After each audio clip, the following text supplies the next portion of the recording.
bahagi sa event po na ito. Ito po ay hindi simpleng event sapagkat ito po ay pagbabalik ng pagpapala na ibinibigay sa atin ng Diyos sa Kanya. At magbabasa lang pa ako ng ilang talata, hindi po ito mahabang seremonya. Okay? Babasa lang pa ang talata tapos sa atin na po tatalaga o ipapanalangin ang biyaya po ito. Sabi po ng Biblia sa aklat po ng Proverbs, honor the Lord with thy substance, and with the first fruits of all thy increase. In verse 10, so shall thy hands be filled with, or thy barns be filled with plenty, and thy presses shall burst out with new wine. Sabi ko rito ay parangalin daw po natin ang Panginoon ng ating mga tinatangkilik. Sabihin tulad po ito ay isa sa mga tinatangkilik natin o blessing o biyaya.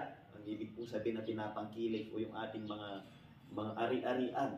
At sabi po rito ay parangalin daw po natin ang Panginoon. At itong ating ginagawa po ngayon natin na ito ay isa pong paraan na ibinibigay po natin sa Diyos yung parangal. Yung para bang inaano natin ito ay galing talaga sa Diyos.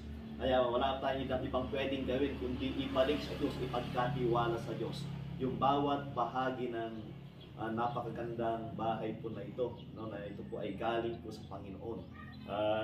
O maybe sabihin natin ay totoo na ito ay pinagpaguran ng bawat isa.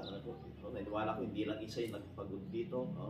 I think ay tulong-tulong kayo na naipatayo itong bahay po na ito. Pero i-conclude po natin ito po ay galing sa Diyos sapagkat sino bang nagbigay sa atin ng lakas para magtrabaho?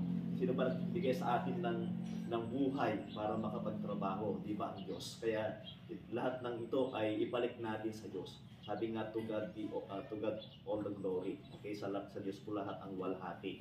Kaya tayo po ay mananalangin ngayon. At ipanalangin po natin at ipagkatiwala sa Panginoon na ingatan niya ang bahay po na ito. So tayo po ay manalangin. Dakila namin Diyos na mahabagin at makapangyarihan po sa lahat. Ama, sa pagkakataong ito ay itinataas ka po namin ilulwalhati sa iyo pong kabutihan sa pamilya pong ito, Flores Family. Lord, salamat po sa mga anak mo pong ito na kung saan ay binigyan mo ng mga maayos na trabaho, Panginoon, maayos na kalusugan para maipundak po nila, maitayo po nila ang tahanan ito. Pero naniniwala kami na ang lahat ng ito ay dahil po sa iyo. Lahat ng ito ay nangyari dahil niloob mo, Panginoon. Kaya sa oras po na ito, sa pangalan po ng aming Panginoon Jesucristo, ay akin pong ipinagkakatiwala po sa iyo ang bawat bahagi ng bahay po na ito mula po sa pinakamahina hanggang sa malakas o maliit ang pinakamalaking bahagi ng tahanan ito. Lord, ingatan mo, Panginoon. Ilayo mo sa anumang pong madaling pagkasira at gandi, Panginoon, iyo po itong lukubin ng iyong banal na espiritu at ilayo, Panginoon, sa masamang loob, Panginoon. At ganun di pa higit sa lahat ang mga nag-i-stay o nananatili po rito o nakatira o titira o mag-i-stay po rito, Panginoon, iyo po silang ingatan. Lord, salamat. Hindi po namin masukat ang mga pagpapala na ibinibigay mo sa mga anak mo pong ito. Lord, I don't know them personally, but according sa mga kwento po nila, Panginoon, nung una ay napaka-imposible na magkaroon po ng ganitong bahay sa lugar po nito. Pero Lord, salamat sapagkat niloob mo at ipinagkaloob po sa kanila. Naniniwala ko na ito po ay pangarap po nila matagal na. Kabayan niya kung nakakay ang lasyon ni Manong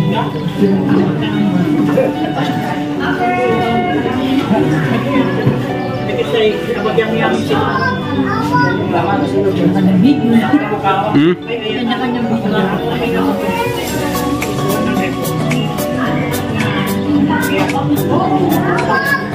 Parang kung pagkakita ng Kastila, ano siya? Alam mo. Ay, okay na. Oo, okay na.